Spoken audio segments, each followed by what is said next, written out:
Your sister is Bridget, and Bridget was born diagnosed with cerebral palsy and spastic diplegia.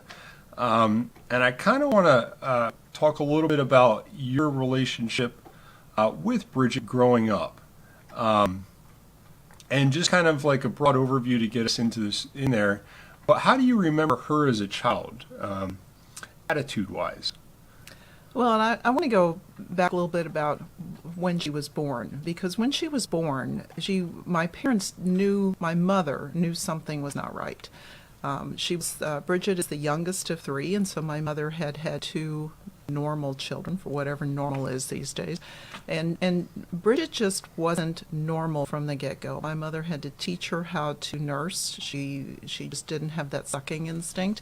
And it wasn't until Bridget was 18 months, and my mom kept telling the doctors, something is not right. And so they went to actually, I think they went to a doctor in Philadelphia, Yeah, I which think is it where was. they were living at the time, or they were close by there. And that's when she was officially diagnosed with cerebral palsy and with being profoundly mentally disabled. And she can't hear. Her auditory nerve is impacted as well. So she can hear kind of like Charlie Brown speech. It's a garbled, so she's never learned to speak because of that. The reason she was born with these disabilities is that I had German measles when my mother was caring for me, and that was 2 or 3 years before the shot for German measles came out. And so my mother caught the German measles when she was in first trimester. Yeah. And then the result is Bridget is profoundly handicapped. So there were some things early on that maybe your parents, grandma and grandpa, had a feeling about, where it was, she nursed late, you said? She just wasn't meeting all the milestones, and not even kind of close to meeting milestones. And the doctors just wouldn't listen to my parents' concerns. Would they talk to you about that, early concerns like that? Would they say, do you remember I any? was still pretty little. Yeah, She was 5. I was 5 when she was born, so they would not have been conversing with me about that. And growing up, I would say probably more as an adult and talking with my parents about how they felt when she was first diagnosed. And that came just from being a mom, because here I was having kids of my own and wondering, what if my children ended up with something like this? How would I handle that? Yeah. So that's when we started talking adult to adult about how they dealt with news. Yeah. I imagine at 5 years old, that's just something that's incomprehensible kind of at that point. Well, she was just always my sister from the get-go. Yeah, I talked to my mom about the first time that I became aware that something was different with her. Because growing up, I don't remember thinking of her as different. I just always thought of her as my sister Bridget. And my mom was telling me recently that when the first time she informed me that there was something not quite right with Bridget was when I was 9, maybe 10, 9 or 10 years, on 4th, 5th grade, in that time period. And Dad was fighting in Vietnam, and we were renting a house in upstate New York.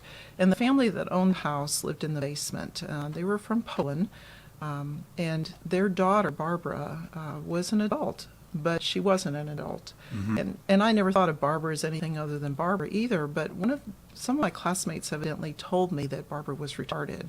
And I came home and asked my mom what that meant. And so that's when she tried to explain to me as a 9, 10-year-old what that term meant.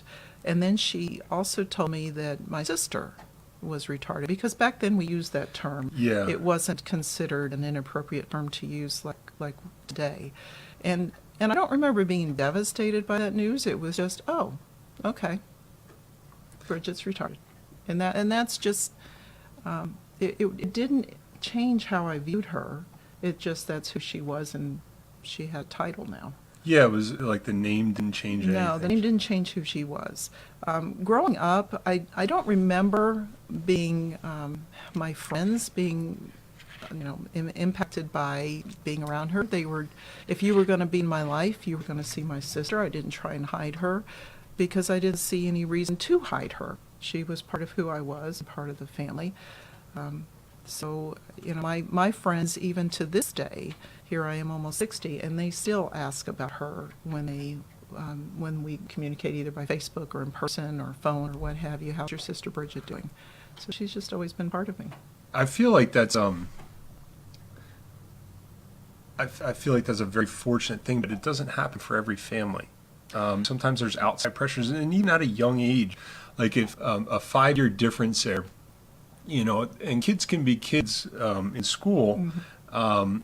and some teasing there, and sometimes that can create some uncomfortable situations. But you didn't experience that. I didn't, and I'm not really sure why. I know my middle sister really struggles with, and has over the years, struggles with a relationship with Bridget. And from what I understand, she faced and experienced a lot of ridicule from her peers. And I didn't, and I don't know why. I would often take Bridget to different events and just kind of hauled her around with me. I remember taking her to the beach with friends. We lived in Virginia at that time, and a great memory I had was my parents refused to get a handicapped parking sticker.